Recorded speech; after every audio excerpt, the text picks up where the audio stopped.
لمبی بات ہوتی ہے. ایک واقعہ آپ کو بتاتا ہوں. ایک دن میرے نبی گزر رہے تھے کہیں سے گزر رہے تھے تو کسی غلام کے کراہنے کی آواز آئی, چیخنے کی آواز آئی کسی غلام کی.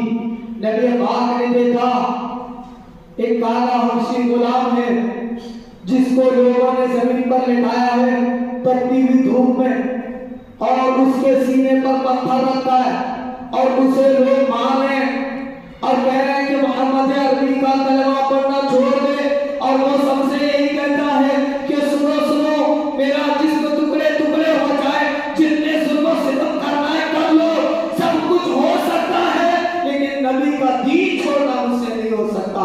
اسی ذات کو دنیا بلال حبشی کہتی ہے. جیسے میرے نبی نے دیکھا کہ آپ کا ایک غلام تڑپ رہا ہے, آپ کے غلام کو ستایا جا رہا ہے, مارا جا رہا ہے, بلال حبشی کے لیے دعا فرمایا نبی پاک نے, اور دعا فرما کر کے واپس آئے. کچھ صحابہ بیٹھے تھے, صحابہ کے درمیان اعلان فرمایا, او میرے صحابیوں سنو سنو, ایک غلام ہے جس کا نام بلال ہے, جسے دنیا بلال حبشی کہتی ہے, جو بھی تم نے استطاعت رکھے اسے آزاد کرا دو, وہ غلام ہے کسی کا, آزاد کرا دو.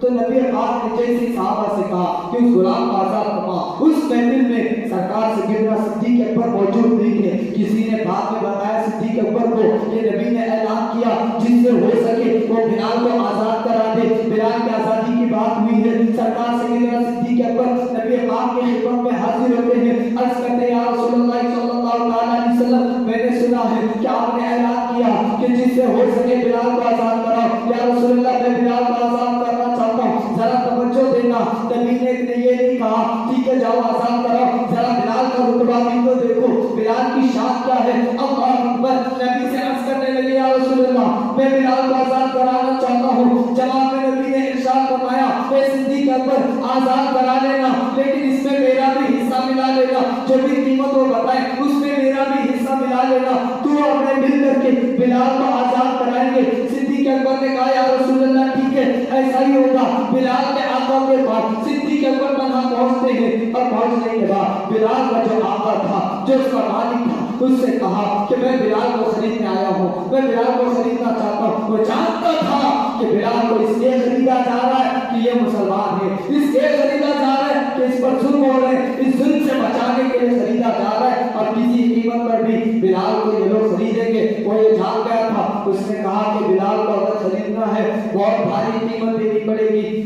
صدیق اکبر نے کہا تو مانگ تو صحیح, تو جو مانگے گا ملے گا, تو جو قیمت بتائے گا وہ قیمت دینے کو تیار ہوں. اس وقت سرکار سیدنا صدیق اکبر کے پاس ایک غلام تھا جو نہایت ہی خوبصورت اور نہایت ہی بھلا تھا, مضبوط آدمی. کہا کہ تمہارا جو سب سے پیارا غلام ہے اس غلام کو بلال کے بدلے دینا پڑے گا. صدیق اکبر نے کہا میں وہ غلام تمہیں دے دوں گا. کہا اس پر بس نہیں, مجھے ریشم چاہیے, کہا ریشم دے دوں گا. مجھے فلاں چاہیے, فلاں دے دوں گا. مجھے یہ چاہیے, یہ دے دوں گا. جو مانگتا گیا حضرت صدیق اکبر نے کہا مانگ جتنا مانگنا سب کچھ دینے کے لیے تیار ہو گئے. اب جتنی چیزیں اس نے بتائی سرکار سیدنا صدیق اکبر نے سارا کچھ اسے دے دیا, اور دے کر کے بلال کو خریدا. بلال کو لے کر کے جب آنے لگے نا, اس نے کہا کہ اے بلال میں تو تجھے بڑا تاجر سمجھتا تھا, میں تو تجھے بڑا صحیح تاجر سمجھتا تھا, لیکن آج مجھے پتا چلا کہ آج تم نے سودا گھاٹے کا کیا ہے, بڑا نقصان کا سودا کیا ہے کہ ایک حبشی غلام کے بدلے